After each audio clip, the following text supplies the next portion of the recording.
podcast Aula Revolución. El día de hoy vamos a analizar la evolución de la educación en México a lo largo de distintos sexenios, hasta llegar a la nueva escuela mexicana. Hablar de la educación no solo es hablar de las escuelas o maestros, sino también de la política, la economía y la sociedad, porque cada cambio educativo responde a las necesidades de su época. Por eso, a lo largo de este podcast, no solo vamos a mencionar los hechos, sino también vamos a reflexionar sobre cómo y por qué ha cambiado la educación en México. Para entender el presente, primero debemos regresar al origen del sistema educativo moderno en México. El día de hoy estaremos hablando sobre esto con mis compañeras. Mi nombre es Fernanda. Mi nombre es Ana Favela. Mi nombre es Zuleika Cabrales. Y mi nombre es Clara de la Cruz. Para empezar, tenemos que regresar al momento más importante de México, que es después de la revolución con Vasconcelos. Bueno, como todos sabemos, antes de la revolución la educación era muy limitada y solo era posible estudiar a las clases altas. José Vasconcelos trató de dar una educación más abierta y él trató de combatir el analfabetismo, creó bibliotecas e impulsó la educación rural. Como ya todos sabemos, el 85% de la población en México en esos años vivía en los campos. Por eso se crearon programas como misiones culturales, escuelas normales, rurales y la formación de maestros para comunidades alejadas. También se intentó integrar a los pueblos indígenas mediante proyectos educativos, los cuales muchos de ellos no tuvieron éxito. Bueno, para esto hay que recordar que antes de la revolución, pues muchos de las zonas del país pues no tenían educación porque apenas sí estaban pues sobreviviendo, ¿no? Pero para ese año se empezó a hacer la Constitución de 1917, donde pues ya se puso el artículo 3, que era que la educación debería ser gratuita y laica.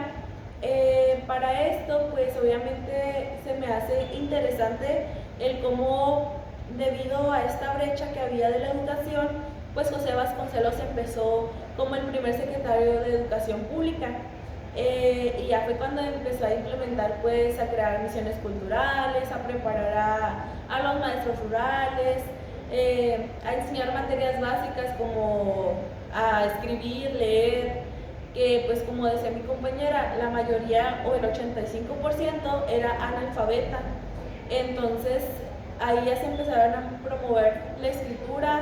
Aparte de este conocimiento, pues obviamente también se empezó a promover la higiene, la medicina, las artesanías, que eran cosas muy necesarias para el campo. Un punto muy importante que nos comentó Fer fue que se implementó la educación laica. Todo esto provocó una mini revolución entre la iglesia y la sociedad, porque pues cómo iba a ser posible que la educación ya no incluyera nada de la religión, lo cual hizo conflictos con la iglesia y causando que la iglesia renunciara a la educación en 1934. Que pues siempre yo creo que ha habido esta lucha, ¿no? Desde, yo creo que de antepasados, cuando llegaron los españoles, que empezaron a sacerdotizar a los indígenas y les empezaban a dar esta educación evangelizadora. Yo creo que como que de ahí empezó todo esto. Entonces la iglesia y la educación de cierta manera como que se han estado peleando, ¿no? Para ver quién tiene este poder sobre las personas. Sí, pero yo hasta cierto punto siento que es mejor una educación laica, ¿no? Porque siento que en algunos momentos por meter cosas de la iglesia como que dejas de dar temas como importantes solo por darle un lugar a la religión. Sí, o incluso pues llegas a oprimir, ¿no? a los estudiantes. Y es que hay que recordar que también la educación vino no solamente para educar, sino para enseñar y como tener un mando de las personas. Al final de cuentas, pues la educación es un gran poder, ¿no? Y el ver que o la iglesia o el gobierno tiene el poder sobre nosotros, pues es como un debate que creo que hasta el día de hoy a veces se sigue viendo, ¿no? Sí, porque hasta el día de hoy todavía hay escuelas que, pues, aparte de conocimientos, enseñan sobre religión, entonces aún existe ese. Bueno, Entonces después de esto pues ya vino el gobierno de Lázaro Cárdenas, pues en la educación pues empezó como a cambiar un poquito su enfoque, ¿no? Aquí se va un poquito más a lo social porque pues de ahí ya como que con la revolución se empezaron a hacer muchos bandos por las peleas o por territorios, por comida, economía. Entonces de aquí pues ya se volvió algo más social y a esto le llamaron el enfoque socialista, porque pues buscaba que las personas entendieran las desigualdades y que tuvieran una conciencia social. Además de que empezaron a relacionar la educación con el trabajo, que pues es algo que hasta el día de hoy sigue vigente. Sobre todo pues en ese tiempo estaba lo del campo, como les habíamos mencionado, y que esto les iba a servir para que lo vieran como en su vida diaria, y pues es algo que constantemente, les digo, se va a estar repitiendo, ¿no?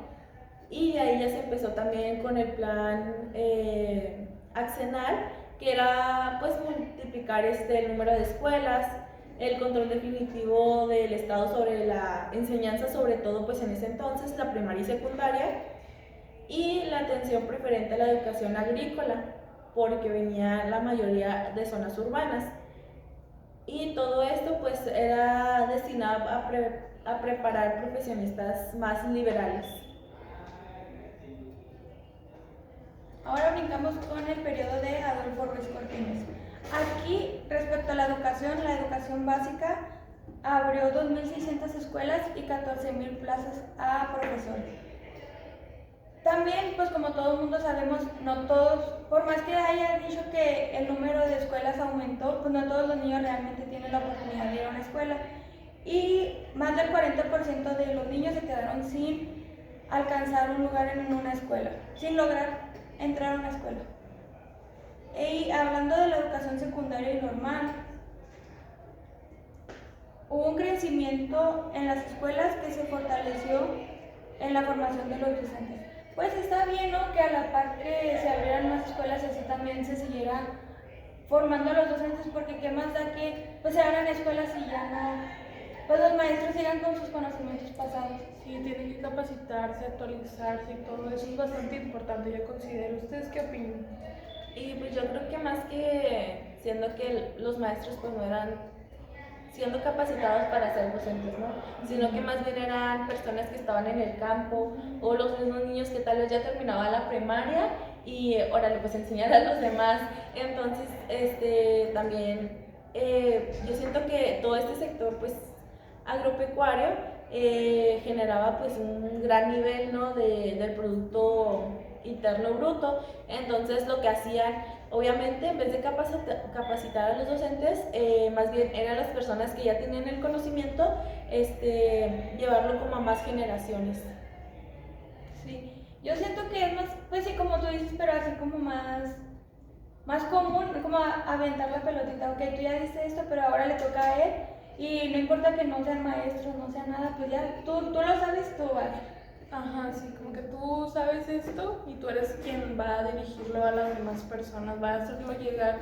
Y yo creo que es bastante triste porque creo que ese tipo de adaptaciones no están tan correctas. Sí, me imagino lo difícil que pudo haber sido como aprender o alguna de esas cosas. Sí, además de que una cosa es tener conocimientos y otra es saber enseñar. Entonces, pues no cualquiera está capacitado para ser maestro, para enseñar a otras personas. Sí. Así que sí, algo que estaba mal. También se impulsó la educación superior, apoyando más a la Universidad Nacional Autónoma de México. Como apoyo se modernizaron laboratorios y bibliotecas, más sin embargo siempre hubo una diferencia en el apoyo que se le daba a esa universidad y a otras, y siempre se veía la diferencia de instalaciones de los profesores que había. También aquí se aumentó un 13.5 al presupuesto para la educación. Sin embargo, como lo comentó, creo que mi compañera Fer, siempre se buscaba educar a las personas para que saliendo de un grado escolar fueran ya sea técnicos, ya sean operadores, y siempre se veía por el lado de los para salir a trabajar. ¿Ustedes qué piensan de eso? Que todo sea así como para trabajar. Sales y trabajas. Pues creo que al final de cuentas es lo que busca el Estado, el sistema. Busca que los estudiantes como compensen el gasto que se hace en su educación. Entonces por eso siempre se busca que el sistema vaya dirigido hacia el trabajo, hacia el campo laboral. Yo pienso que no que esté bien ni que esté mal, simplemente pues que es la manera de sobrevivir, ¿no? A veces la educación pues ya sea para el sector trabajador, productivo, le sirva o no al gobierno, al final de cuentas pues nosotros dependemos de ello, ¿no? Entonces no digo que esté bien, me gustaría también que la educación fuera un poquito más humanista, que no lo viera simplemente como una máquina, pero siento que pues sí, o sea, se me hace como un poco en discusión conmigo misma de decir, ay, ¿qué de las dos estaría mejor? Digo, eso también lo vamos a ver un poquito más con Portillo, porque es cuando empezó lo del trabajo, pero igual se me hace que, o sea, desde siempre se me hace tan raro que siga existiendo, ¿no? Desde la revolución con el campo, la falta de economía del país que estaba decayendo, hasta el día de hoy, que pues tampoco no tenemos una buena economía, pero se supone que ya estábamos más modernizados, ¿no? Sí. Pero bueno, después de esto, con el tiempo, pues con el paso del tiempo, la educación en México pues siguió un cambio que necesitaba el país en ese momento, y vamos a pues analizar, ¿no? Avanzar en un periodo un poquito más para acá, ¿no? Con cambios muy importantes con Gustavo Díaz de Ordaz. Gustavo Díaz Ordaz, como menciona mi compañera, su periodo fue en el año 1964 y 1970. México en este periodo, en este sexenio, vivía una etapa de crecimiento económico bastante alto, se estaba modernizando, su desarrollo estaba muy bien, la verdad. Crecía la industria, se expandían las ciudades, había estabilidad en los precios, y es importante mencionar que se impulsaron muchas fábricas y empleos. Pero ¿cómo es que fue la educación? La primaria fue obligatoria y gratuita, y comenzó desde antes. Uso de libros gratuitos, buscaba alfabetizar a toda la población y buscaba una educación disciplinada y muy tradicional. Y la secundaria comenzó a expandirse más, pero un dato muy importante de este sexenio es que no todos podían acceder a la secundaria, solamente clases más altas, y la secundaria era como más técnicas, enfocadas a la oficina. Y en el bachillerato era más accesible para las zonas rurales, y era preparación para la universidad, como hasta el momento ha sido, pero también había muchos espacios limitados.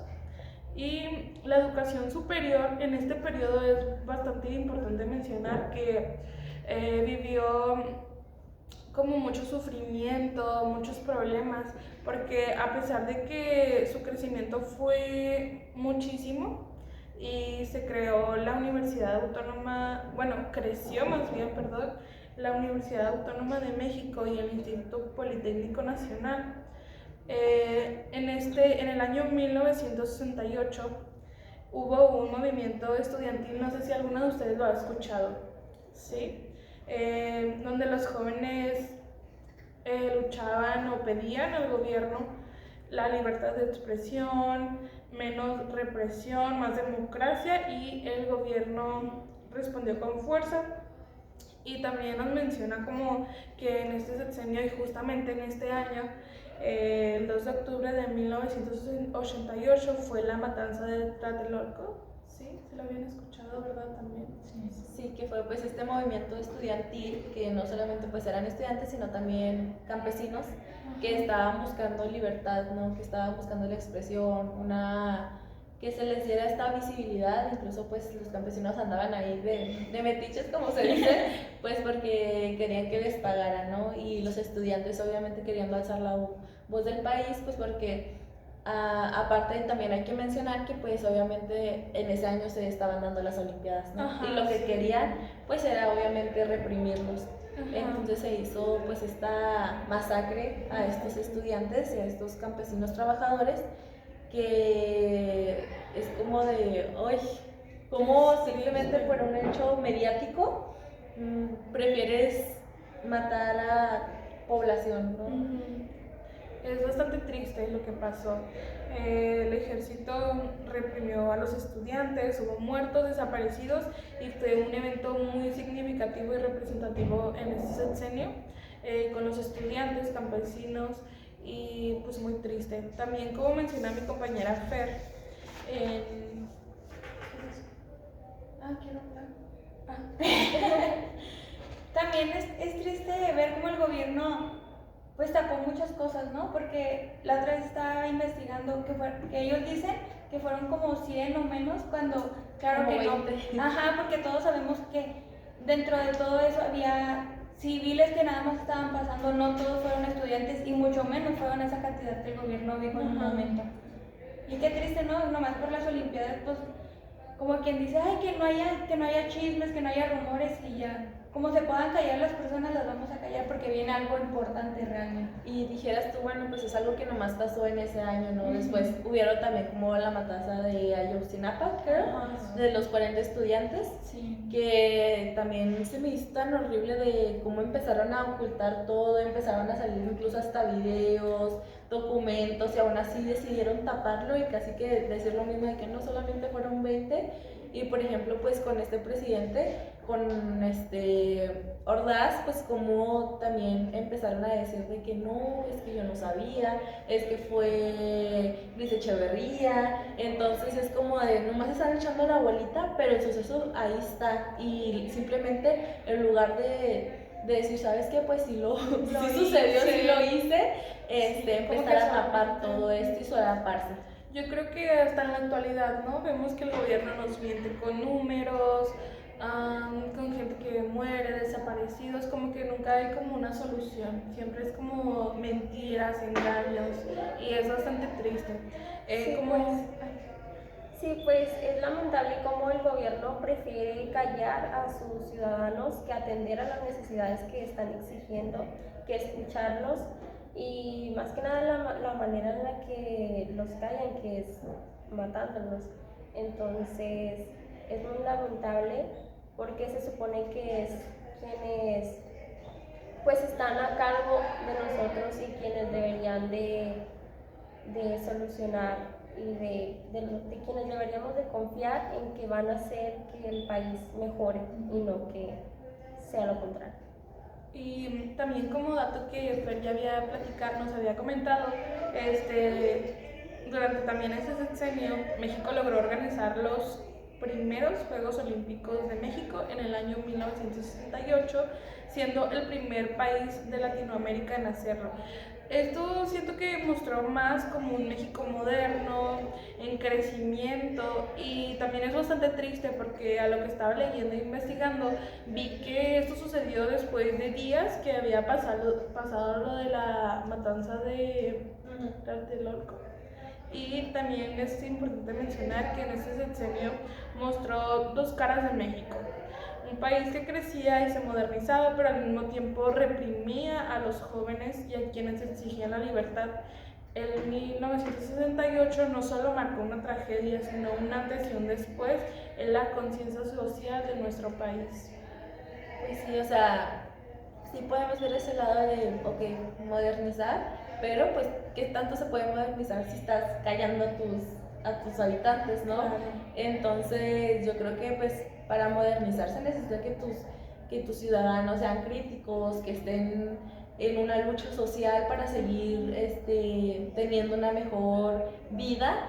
Entonces, me parece curioso que también, ya cuando sucedió todo esto, pues lo que hicieron fue de que no, pues sobre todo porque eran universitarios, ¿no? De que, bueno, pues vamos a abrir más universidades, vamos a darles más visibilidad a los universitarios, pero porque en su momento no les hizo caso, o sea, porque en su momento fue callarlos, matarlos, e incluso que sus familias no supieran de ellos. Y después desde que, sí, yo ni sé nada, ven, yo te doy todo lo que tú quieres. Y también se me hizo curioso que pues de ahí, de manera buena, tal vez muy buena, pero que dices, bueno, este trasfondo turbio que tiene, ¿no?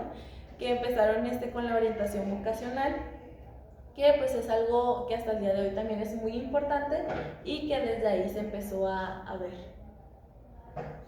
Sí, bastante importante esos temas visibilizados, más bien como para los jóvenes que necesitan mucho orientación, apoyo, y más porque supongo que en esos sexenios todo era nuevo, o sea, la educación, muchas personas solamente estudiaban la primaria, otras personas no, y creo que estudiar la media superior y todo eso, el bachillerato, la universidad, yo creo que un logro, yo creo que se sentía después de tantos años de analfabetización y tanto, pues sí, escasez de la educación, supongo que era diferente.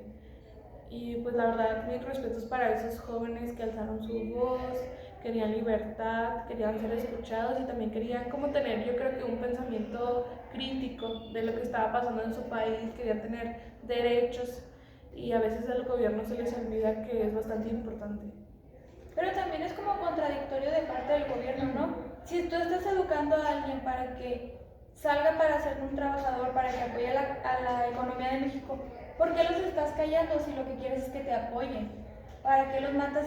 Si los matas, pues ya quién te va a apoyar en la economía, nadie te va a incrementar la economía de México. Porque el gobierno yo creo que quiere que toda la gente piense igual que ellos, o que quieran lo mismo que ellos, que como nos mencionaban en una clase, que hacían más estudiantes, mientras más aislados estén, menos se juntan, menos alzan su voz, y yo creo que es porque quieren mantener el control.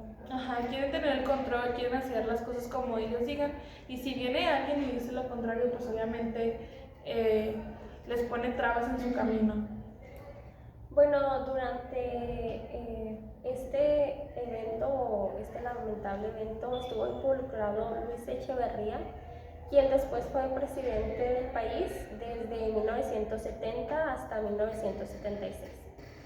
En esta década, la década de 1970, inició una crisis económica internacional que también afectó a México. Además, el país vivía conflictos sociales y políticos, especialmente después del movimiento estudiantil que ya mencionamos, de 1968, por lo que el gobierno buscaba recuperar la confianza y legitimidad ante la sociedad. Además, inicia la industrialización de la política científica y tecnológica para la modernización del país. También creo que la otra vez estábamos viendo un video sobre Luis Echeverría donde decía, es que el movimiento no es para tanto, no es tanto que, es como lo que venían mencionando ahorita, ¿no? Que simplemente fueron 20, que no saben de dónde sacaron las cifras y donde ya se empezaron pues a echar la bolita, ¿no? Con Ordaz y Echeverría. Entonces pues también se me hace un poquito injusto que siendo tal vez o no los dos culpables, Luis no tomaron la responsabilidad y todavía se tomaron la responsabilidad de llevar un país. O sea, no de un problema, pero sí de un país. Entonces también está esta otra, pues, problema, ¿no? Es que algo que vimos, bueno, algo que se puede ver durante estos sexenios es que curiosamente todos se conocían o todos estaban ligados, incluso eran amigos, así que pues sí, es algo que yo creo que se esperaba, ¿no? Que se taparan y que pues el mando se pasara a alguien más de los mismos. Siempre se trataba de dejarle, por así decirlo, la silla, ¿no? O sea, si tú sabes mis secretos, mejor yo te dejo la silla, pues para qué se la voy a dejar a alguien desconocido y luego que sí saque la verdad. ¿Y ustedes qué opinan de todos estos movimientos o literalmente de los movimientos, de estas manifestaciones? Pues es importante que la ciudadanía, que los estudiantes alcen la voz porque pues es un derecho, para empezar, es un derecho a la libre expresión y pues no se debe de dejar pasar cosas injustas o que el gobierno haga lo que quiera, porque es el país, es nuestro país el que está moviendo, entonces también nos afecta o nos influye. Durante este periodo de Luis Echeverría surgió el modelo de desarrollo compartido. Esta era una política que buscaba el crecimiento económico del país con mejor distribución de la riqueza. Pero al gastarse más dinero de lo que había, aumentaron la deuda, inflación y los problemas económicos. Dentro de este modelo de desarrollo compartido hubieron varios puntos importantes. Algunos de ellos era el aumento del gasto público, más inversión en educación, salud e infraestructura. También surgieron los programas sociales en los que principalmente se buscaba apoyar a campesinos y trabajadores. Fue la protección a la industria nacional, donde se limitaba la competencia de productos extranjeros. La intervención del Estado a la economía, el gobierno participaba más en empresas y proyectos económicos, y pues para sustentar todo esto, todos los gastos también educativos, surgió préstamos al extranjero, bueno, del extranjero más bien, donde se pidió dinero a otros países y organismos para financiar este gasto, por lo que, como ya mencioné, aumentó la deuda. Pues es interesante cómo desde ese tiempo no teníamos esta deuda que hasta el día de hoy sigue aumentando, que son 590.255 millones de dólares que debemos a la deuda externa, que en ese tiempo pues supongo que fue cuando empezó, y esta se fue incrementando, que sí, algunos presidentes han intentado bajarla, pero al final de cuentas la deuda pues sigue ahí, y ya que tal vez estamos creando México máquinas de producción, que sigue habiendo una economía, pero pues al final de cuentas esta economía no se está yendo a ningún sector, por ejemplo, educativo, para las poblaciones marginadas, sino que para el mismo gobierno. Entonces, pues es un manejo que se les está dando un mal financiamiento, ¿no? Que hasta el día de hoy no puede haber una reducción de esta amortización. Una vez vi una frase que me causó mucho conflicto, porque dije, pues sí es cierto, que decía así, que nosotros nacimos con una deuda que ni sabemos ni cuándo se va a pagar, ni cuándo se va a acabar, o sea, ni qué así tanto nos va a nacimos. afectar. Sí, pues es feo, ¿no? Que México desde un principio se haya pues endeudado y nosotros tenemos la misma educación, tenemos lo mismo y a veces está peor, ¿verdad? No vemos como alguna mejoría, como tal, no. Bueno, también durante este periodo surgió la reforma educativa, la cual se enfocó en ampliar el acceso a la educación, modernizar el sistema y mejorar la calidad de la educación. Esto pues para seguir reduciendo el analfabetismo que aún continuaba y promover el desarrollo del país. En este periodo también surgió la reforma educativa, la cual se enfocó en ampliar el acceso a la educación, modernizar el sistema y mejorar la calidad de la educación. Esto para seguir reduciendo el analfabetismo que aún continuaba y promover el desarrollo del país. Para la reducción del analfabetismo se creó la Ley Nacional de Educación para Adultos en 1975, en la cual se estableció que la educación básica era un derecho para los adultos mayores de 15 años que no habían terminado sus estudios. También se buscó descentralizar y diversificar los servicios educativos. ¿Qué piensan sobre la centralización de los...? Pues, no sé, o sea, yo tengo un problema de que tal vez estamos como dependiendo mucho del centro, ¿no? De la Ciudad de México sobre todo, que incluso hasta el día pues, de hoy se sigue viendo de que la titulación para Ciudad de México muchos de los libros vienen de Ciudad de México.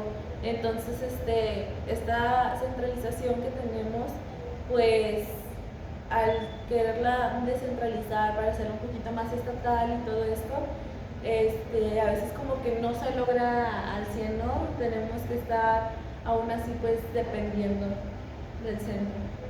O sea, parece, diría la juventud de hoy, dependencia emocional, ¿no? Sí. De que ya todo tienes que ir para allá y hasta cierto punto como que te atrasa tus trámites que tienes que hacer, porque de aquí a que las cosas se mandan a Ciudad de México. Ciudad de México las hace y de aquí a que te las regresan, pues ya se te fue mucho tiempo. Es bastante lentísimo, la verdad.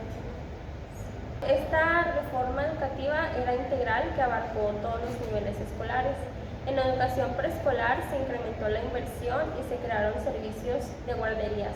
Esto debido a que las mujeres poco a poco fueron adentrándose más al campo laboral y pues necesitaban que alguien cuidara de sus niños, ¿no? En primaria se introdujeron nuevos libros de texto y cambios en la organización de las materias, utilizando un plan de estudios más acorde con la realidad de los estudiantes.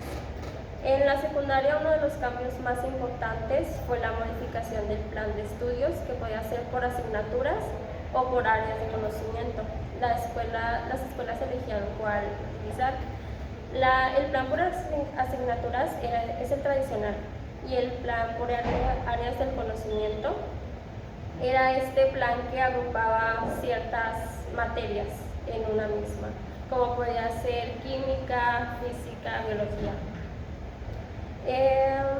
Se buscaba mejorar la educación media superior, la superior y la investigación, fomentando ciencia y tecnología.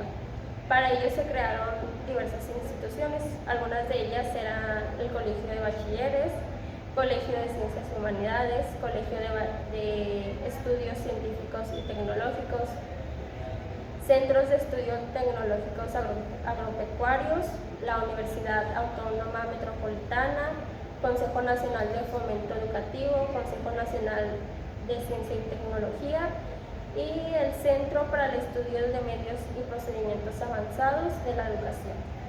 Y yo veo como importante de que, por ejemplo, algunas siguen vigentes, ¿no? Hasta el día de hoy. E incluso como pues ahorita en la universidad tal vez podemos ver un poquito más conocido el CONACYT, que es el que nos ayuda pues a las investigaciones, sobre todo en maestrías o posgrados, a impulsar pues la ciencia y la investigación, que pues colabora a todo el país y pues incluso aquí, por ejemplo, en la UACJ, pues que ayuda al estado de Chihuahua. En este periodo hubo crecimiento de la matrícula en todos los niveles educativos y también de los recursos destinados a la educación, por lo que fue el aumento de la deuda. Pero el problema aquí era que muchos egresados no encontraban trabajo de acuerdo a su formación. Es aquí cuando regresamos aquí, a pesar de que se hagan importantes avances, o que se le invierta más a la educación, sigue habiendo problemas en los que pues no podemos seguir creciendo, no puede crecer el país porque hay problemas económicos, problemas laborales, problemas sociales que el gobierno no atiende. Entonces, pues sí, o sea, yo creo que por más que digan de que no, pues les estamos dando más educación, está creciendo la matrícula, pues también hay que recordar que en ese tiempo pues ya empezaban a haber más población, ¿no? Que ya no era la del principio, que las familias ya incluso llegan a tener de que 15, 20 hijos.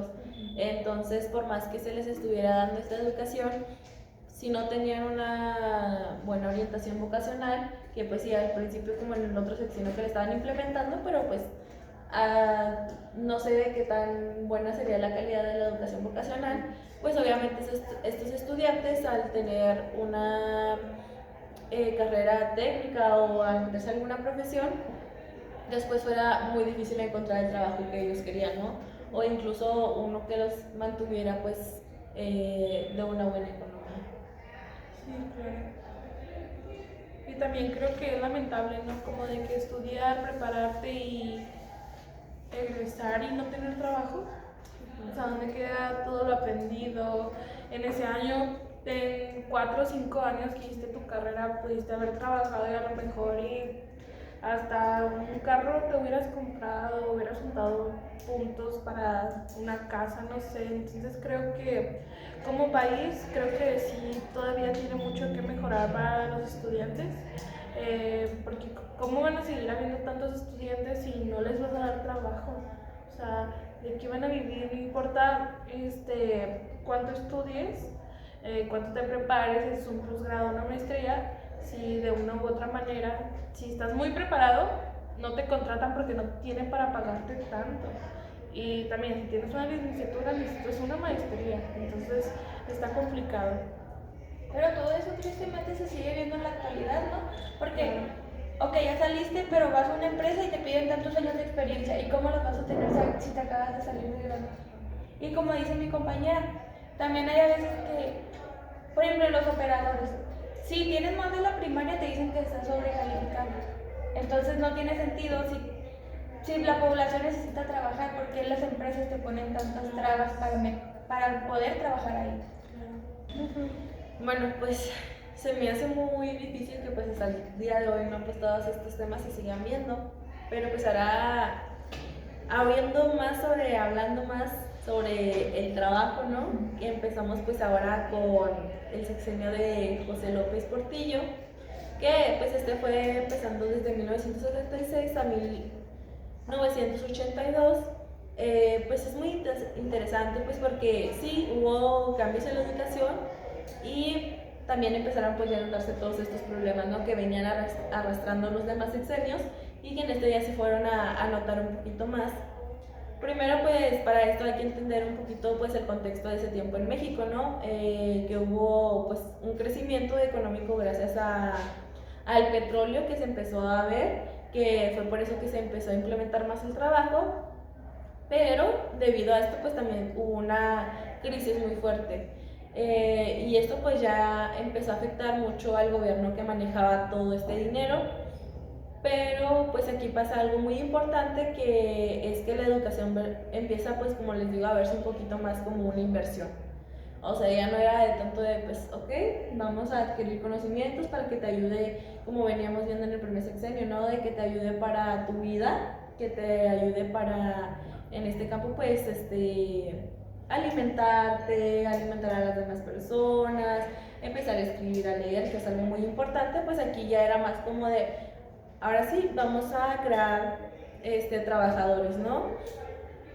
Entonces, pues ya no se le daba tanta prioridad a largo plazo, sino que empezaba más a ver cómo cuidar el dinero que se le estaba destinando a la educación. Y aquí fue cuando ya empezó pues a bajar un poquito más el PIB a la educación, ¿no? Porque pues al final de cuentas eso siento que es muy importante para el gobierno ahorita. Y aún así pues el gobierno buscó que la educación ayudara al desarrollo del país y que aprendieran a tomar pues relaciones entre el trabajo y la economía. Que pues aquí se me hace un poquito rebuscado, ¿no? No le quieres dar dinero o dar economía a la institución, a la educación, pero si quieres que la educación te dé dinero a ti. Entonces sí. Como, pues no sé, ¿ustedes qué piensan sobre eso? No, pues tengo entendido que esta política del gobierno se llamaba Alianza para la Producción. Ajá. En la que, sí, como tú mencionas, se buscaba que la educación estuviera ligada a la productividad del país, pero pues si no inviertes en la educación, ¿cómo quieres que te dé frutos?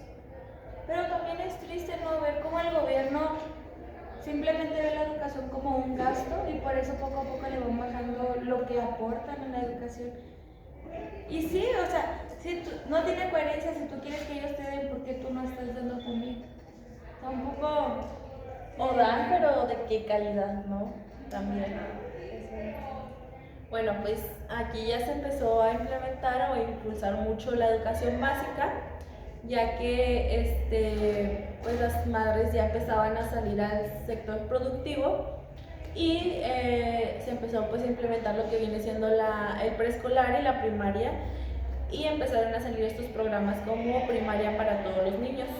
En esta pues se empezaron a construir muchas escuelas para que estos niños pudieran estudiar, pero aún así no se logró cubrir a todos totalmente, ¿no? Pues porque muchos no tenían acceso o no llegaban a un egreso, ¿no?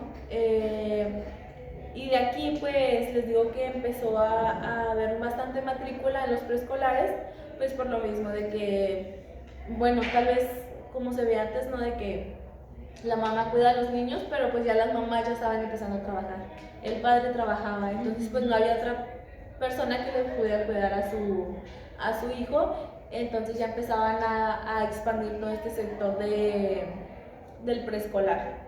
Aunque pues me parece muy importante que no solamente se impulsó eso, sino también las técnicas, que por lo mismo del trabajo, pues ya todas estas generaciones que ya eran más grandes, jóvenes, se les empezó a decir, bueno, ¿qué te parece si hacemos una técnica para que te certifiques en algo, en un trabajo, y de aquí pues ya puedas prepararte para trabajar y pues no solamente seguir estudiando, ¿no?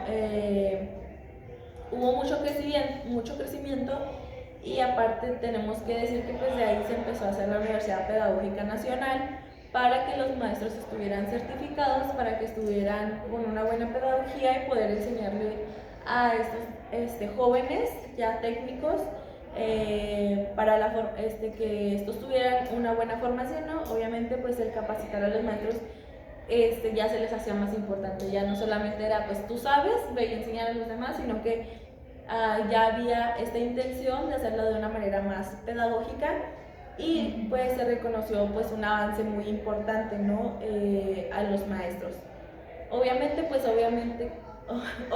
con esto se intentó reducir el analfabetismo que se viene recorriendo durante todos los sexenios, pero aquí ya se empezó a implementar, a crear la creación de la INEA en 1981, pero la verdad es que no tuvo tanto éxito como esperaba el gobierno.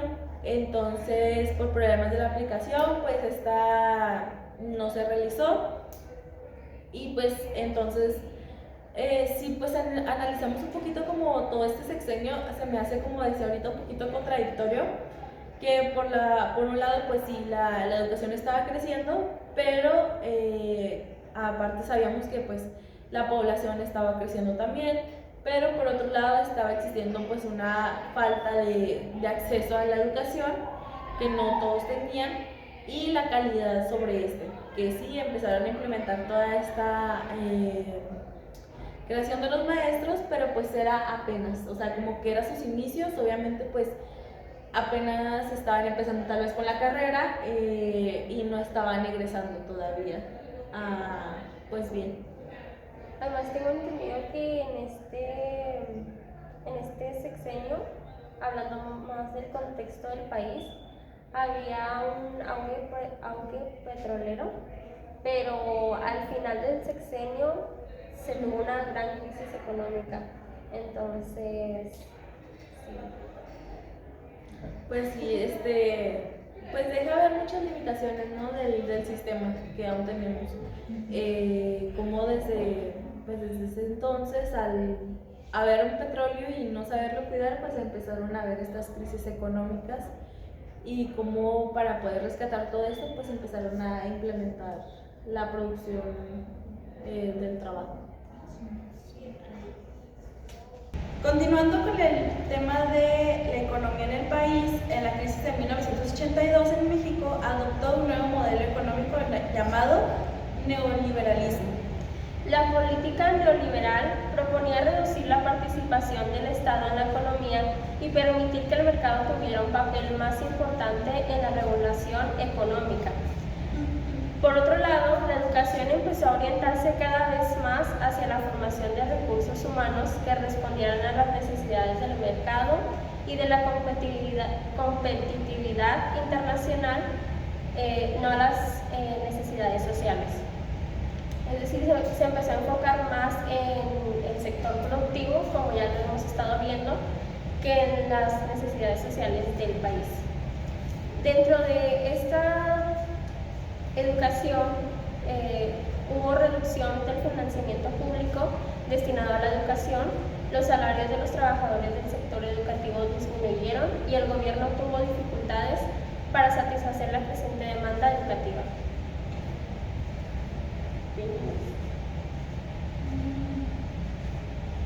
Pues en todos los sexenios se ve lo mismo, ¿no? Que no se logra cubrir por completo todas las necesidades educativas y que sin embargo no más endeudan y se endeudan y no ponen bien el aporte económico a la educación. Algo que estábamos viendo el otro día dentro de ese tema era el debate entre si la educación se debería de enfocar más en las necesidades sociales o en la necesidad económica. ¿Ustedes qué piensan? ¿Económica, social o ambas? Yo creo que ambas, porque es muy importante también que el país siga en crecimiento, pero también hay algunas veces al país se le olvida que somos humanos, tenemos familia, tenemos pues una vida, más aparte que el trabajo, y es importante concientizar eso. O incluso cómo se les ve de manera deshumanizante, ¿no? De que solamente las quieren ver como una máquina de producción y pues realmente son personas. Igual como veníamos comentando anteriormente, pues es lo mismo, o sea, no vamos a negar que está el sector económico en el país y por eso nos vamos a cegar, pero también la deshumanización que le estamos dando, pues es otra problemática importante, ¿no? El hablar no solamente de la producción, sino hablar sobre el artístico, valores, no sé, cosas más integrales. Sí, pues es necesario formar a una persona al igual que a un trabajador. Pues igual siento que va de la mano, ¿no? O sea, tienes que enseñarlo, bueno, educarlo como humano y como trabajador, porque si nada más lo educas como trabajador, ¿cómo se va a comportar dentro de donde trabaja? Como un desarrollo integral. Ajá. Bueno, dentro de esta política estuvo el periodo de Miguel de la Madrid, que fue de 1982 a 1988. En este sexenio se planteó una estrategia llamada Revolución Educativa, cuyo objetivo era mejorar el sistema educativo y responder a los problemas detectados. Pero la realidad es que se dio una falta de visión a futuro en los planteamientos educativos, hubo disminución del gasto real en educación en todos los niveles y crecimiento limitado de la matrícula. Pues ahí ya va un poquito, no sé si lo habíamos mencionado durante pues, el semestre, pero fue cuando se empezó a ver esta caída del salario a los maestros, ¿no? También. Y por eso pues hubo una disminución en los gastos a la educación en todos los niveles educativos. O sea que le podemos echar la culpa de que ahorita nos paguen poco, pero sí me parece curioso que debido a lo mejor a otras necesidades, o a lo que veníamos hablando igual, de que le están dando menos economía a la educación, ¿no? Menos inversión. Se prometió mucho, pero se hizo poco. Pues qué triste que desde esos tiempos se empezó a pagar poco y que no ha cambiado eso en absoluto. Sí, uno, por ejemplo, en esos años, el maestro formaba a los trabajadores que tanto pedía el gobierno y de todos modos no se les remuneraba bien. O sea, volvemos a lo mismo de hace ratito, que el gobierno se contradice solo. Bueno, Bien enojada, Clara. Bueno, después está el periodo de Carlos Salinas de Gortari, que fue de 1988 a 1994. En este sexenio se implementó la política de modernización educativa como parte de un proyecto nacional para modernizar la economía y hacer el país más competitivo. La educación fue considerada clave para mejorar la productividad y el desarrollo tecnológico. Se sigue viendo la educación como un medio para el desarrollo del país. También se firmó el Acuerdo Nacional para la Modernización de la Educación Básica, el cual tenía 3 objetivos principales. El primero era reorganizar el sistema educativo, es decir, continuar con la descentralización y ahora ir a la federalización, que cada estado se hiciera cargo de administrar los recursos. También se reformularon contenidos educativos y se revalorizó el magisterio. Además, se hizo obligatoria la secundaria, se reformaron los artículos 3 y 31 constitucionales, se creó la nueva Ley General de Educación y se implementó la carrera magisterial. También como un punto importante de este periodo se dio gran importancia a la educación tecnológica, la cual se impartió en diversas instituciones de educación básica, que es donde entran las secundarias técnicas, media superior, también la educación media también la educación media y superior.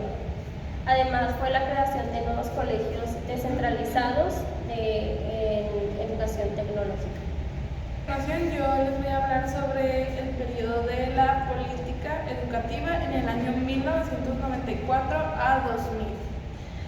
Bueno, pues en estos años la educación buscaba modernizar el sistema educativo. Enfrentó una crisis económica, altos niveles de pobreza, a pesar de que el gobierno intentó como implementar cobertura educativa, mejorar la organización, pues estaban con mucha pobreza.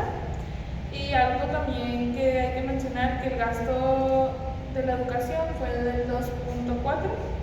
La educación básica incrementó y también aquí hubo muchísimos apoyos para la educación básica, y en la media superior fue donde hubo como un impacto más grande, ya que hubo más de 3 millones de estudiantes, nuevas matrículas, y fue durante este gobierno. Entonces pues creció bastante, ¿no creen?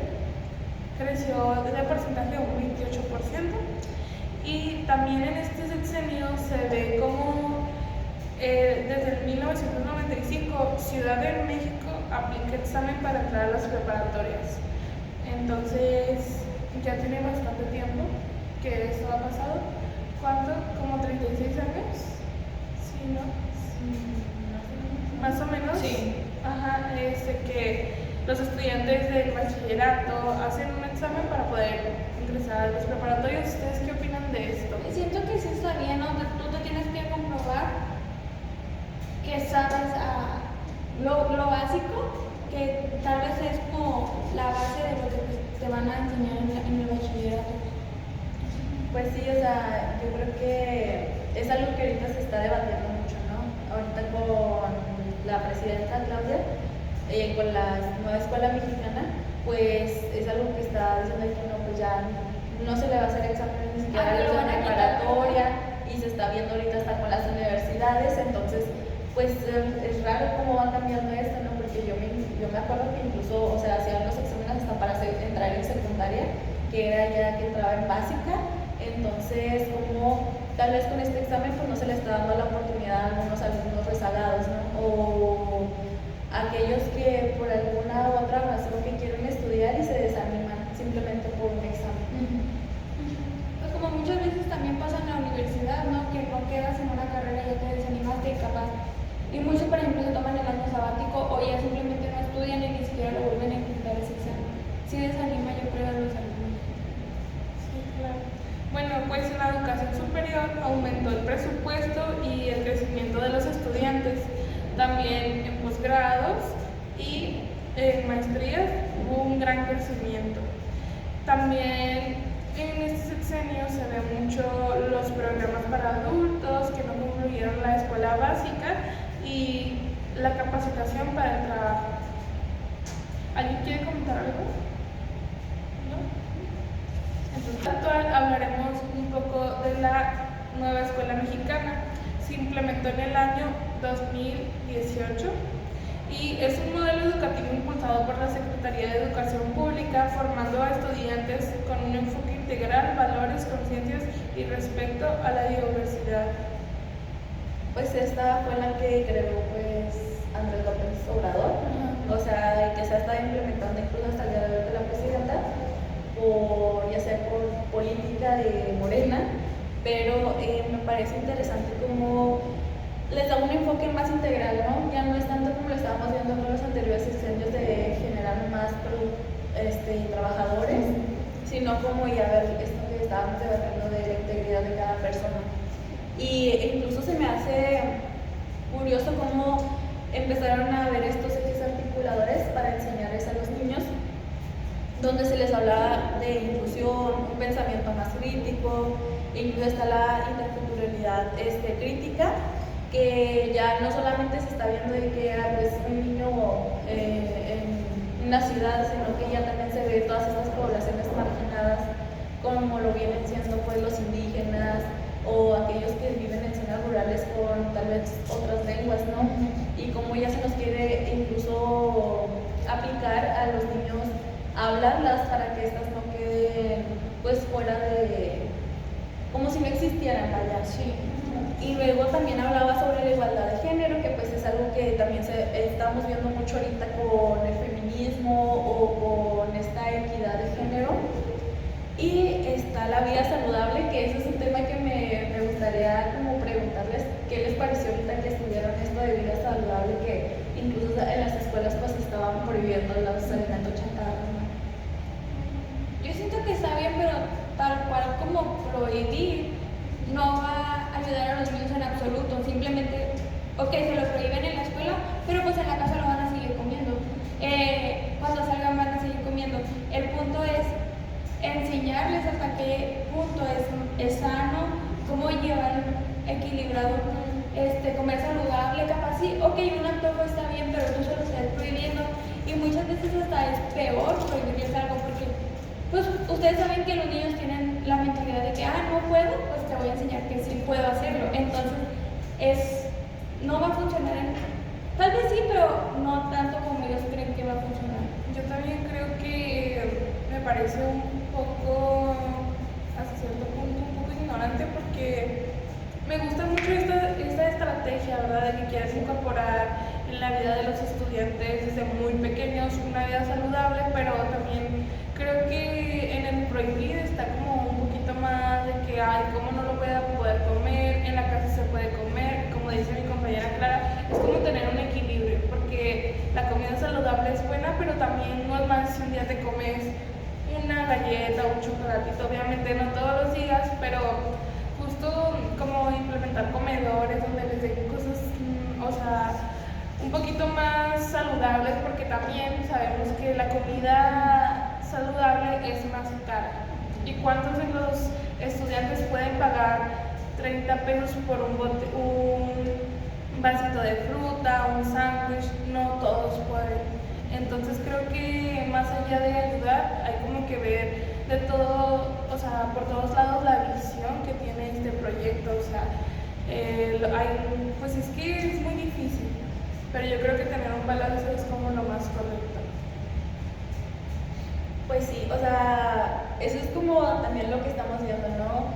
De cómo también se le critica a la niña ciertas cosas. O sea, no digo que la teoría esté mal, pero ya cuando lo llevan a la práctica, pues siento que no se está llevando de una manera tan correcta o como se supone que debería, ¿no?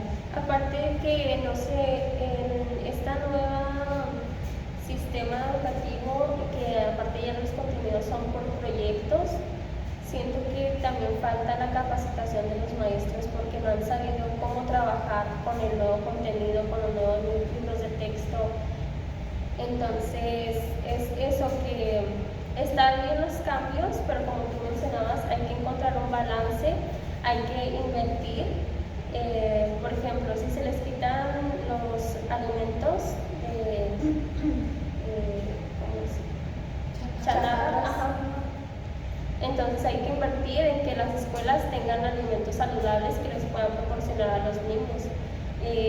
Si se van a añadir nuevos contenidos y nuevas estrategias, hay que invertir en capacitar a los maestros para que sepan trabajarlo. Entonces, siento que es quitar, pero también darles. Porque también yo siento que más allá de la incorporación de todo lo nuevo, también yo creo que el no saber cómo dar las clases, acostumbrarse, creo que también eso de una u otra manera genera un rezago, porque el maestro no tiene como tal cómo hacerlo, porque a lo mejor se le complica, porque de un día a la noche no puede cambiar todo tan drásticamente. Entonces creo que si el maestro está perdido hace lo que él puede, pues puede no darle los conocimientos al niño como tal tan bien como quisiera. Sí, o sea, sí entiendo el punto, pero pues también estamos hablando que tal vez un poquito de que estos dos sexenios han estado un poquito más juntos, entonces no se les ha cambiado totalmente como a los demás, ¿no? Que entra un político y al siguiente 6 meses era otra cosa diferente. O sea, ahorita lo que podemos ver también es de que se le está implementando y no se le está moviendo constantemente, pero es cierto que los docentes no están capacitados. O si no es que no están capacitados, no quieren porque ya llevan una larga trayectoria donde esto no se les había visto. Me parece pues un poquito raro, la verdad, o sea, cómo pues sigue esto. Y también está feo, ¿no? Porque en las próximas elecciones y que se cambie el presidente y que cambien de partido, ellos no creo que vayan a quedarse con la nueva escuela mexicana y va a ser otra vez un problema, tanto para los alumnos como para los profesores. Exactamente. Pero bueno, continuando, pues también empezaron a hacer lo de la apropiación de las culturas a través de la lectura y de la escritura y artes y experiencias estéticas. Pues les digo, o sea, todos estos ejes fueron para formar un contexto educativo en el currículum de cada nivel académico, que creo que hasta el día de hoy nomás está hasta media superior, como que lo quisieron empezar a implementar. Me acuerdo que yo cuando ya salí de la prepa empezaron a implementarla. Sí. Entonces fue muy raro que con mis hermanos empezara a ver sus cuadernillos y dije, ¿qué es esto? O sea, se me hizo como muy raro cómo lo estaban promoviendo, pero sí es cierto que los contenidos dentro de él vienen siendo un poquito más integrales. Pero bueno, pues también les digo, o sea, se les estaba haciendo varias críticas a la NEM, como la falta de claridad de algunos programas, o que se les quería implementar apresuradamente, porque pues cuando empezaban a entrar, pues fue de que toma y hazlo, y no se les estaba dando como el seguimiento o así. También está la idealización de que pues la claridad académica, ¿no? Y que pues que no estaban viendo como resultados del aprendizaje de los estudiantes. Ahorita con lo que está con que no se les hace la prueba PISA, por ejemplo, de que ahorita no se está viendo cómo va el aprendizaje de cada alumno. O sea, sí lo estamos implementando y que tengan una evaluación durante todo su año escolar, pero no se está viendo realmente los resultados que están terminando, ¿no? En la educación al no hacer una prueba PISA, y pues a veces siento como que tal vez esto no podemos ver si realmente es que está funcionando o no. O sea, podemos de que por simplemente vista se puede percibir, por así decirlo, pero no hay como algo que lo evalúe como tal. Pero entonces, pues, esa es una de las críticas. También siento, no es muy confiable porque todos pueden ser rumores si no hay examen. ¿Y quién te dice que los rumores no vienen del círculo de Morena para hacer quedar bien la nueva escuela mexicana? Yo siempre he pensado que los exámenes sí son malos, pero te ayudan a saber cómo van. Si no, ¿cómo vas a saber? O sea, un maestro no es adivino para saber de que no, mira, a él le falta esto. Tienes que hacer una evaluación para ver cómo van. Sí, yo también considero que los exámenes son necesarios para saber si realmente los alumnos están adquiriendo los conocimientos, pero también creo que no solo se debe de analizar o evaluar a los alumnos, sino también a los maestros o al sistema, y la manera en la que les están enseñando, porque pues es la base de si los estudiantes tienen o no conocimiento. O llevar pues esta evaluación también durante el desarrollo, ¿no? Porque pues todos los niños son distintos, ninguno va a llegar a aprender pues de cierta manera todo, ¿no? Sino que cada quien pues tal vez, no sé, Juanito andaba con analfabetismo y sí, no llegó a la par de sus compañeros, pero ya aprendió a leer, entonces es un gran desarrollo para él. Yo creo que es un poquito más en lo que se está fijando la NEP, ¿no? En lugar de hacer, pues de que sí, todos me lleguen al mismo punto. Entonces, pues es interesante como ver estos dos lados críticos de la nueva escuela mexicana. Yo también considero que como vamos y así, también siento que la exigencia a los estudiantes debería de ser, igual como dicen mis compañeras, los exámenes para mí son importantes porque aparte de que sabes cómo van tus alumnos, también veamos que en México estamos muy mal en la educación, pasan a los niños aunque no tengan los conocimientos previos y creo que en vez de que esto sea bueno, les afecta de una u otra manera. El rezago educativo se va haciendo. Yo creo que para mí de nada sirve que un niño pase de grado cuando no tiene los conocimientos y no que sea malo, simplemente que imagínense lo difícil y lo complicado que va a ser cada vez que pase de grado y él no tiene los conocimientos pero lo pasan porque no pueden reprobarlo. Creo que es humillante para el estudiante, es desagradable ver que todos tus compañeros saben y que tú no sabes y creo que es triste porque este tipo de casos creo que se solucionan más para los papás y los maestros que los regresen de año a que si los van pasando. Totalmente es otro alumno más que no sabe y los papás no están teniendo en cuenta que sus hijos no tienen los conocimientos. Entonces creo que en esto la escuela está siendo como muy flexible y creo que de una u otra manera no está tan bien. Pues es que volvemos a lo mismo, ¿no? De que debe haber un balance en todos los nuevos cambios. Porque sí está bien ser flexible, como dices, pero también hay que tomar en cuenta que es necesario que sí se adquieran los conocimientos. Claro, es muy importante. Bueno, ahora sí, yo creo que con esta plática ya hemos concluido, ¿no? Un poquito de la conclusión es que la política educativa pues ha estado buscando modernizar durante todos estos sexenios en el sistema escolar para una mayor cobertura, eficiencia y que tal vez esto se ha estado viendo antes, pero ahorita con la nueva escuela mexicana pues también se está centrando en un enfoque más humanista, o sea que ya no solamente pues fue el trabajo como lo vimos anteriormente, más inclusivo, incluso comunitario, y que ambas partes reflejan las prioridades de las necesidades del país, obviamente, ¿no? La primera pues más orientada pues a la competitividad, la segunda pues más a las justicias sociales y la identidad de la cultura. Pero pues todas estas en conjunto muestran cómo la educación en México pues está evolucionando según los proyectos políticos de cada sexenio y siempre está enfrentando el reto de traducir las reformas a unas mejores, que sean mejores para los estudiantes y para los docentes también. Que bueno, eso estaba un poquito en duda que si es más para la escuela o si es para la política, pero me parece que es una buena reflexión que deberíamos hacer en debatir todo esto, ¿no? Y esto ha sido pues todo por nuestra parte. Muchas gracias por ver nuestro podcast. Bye.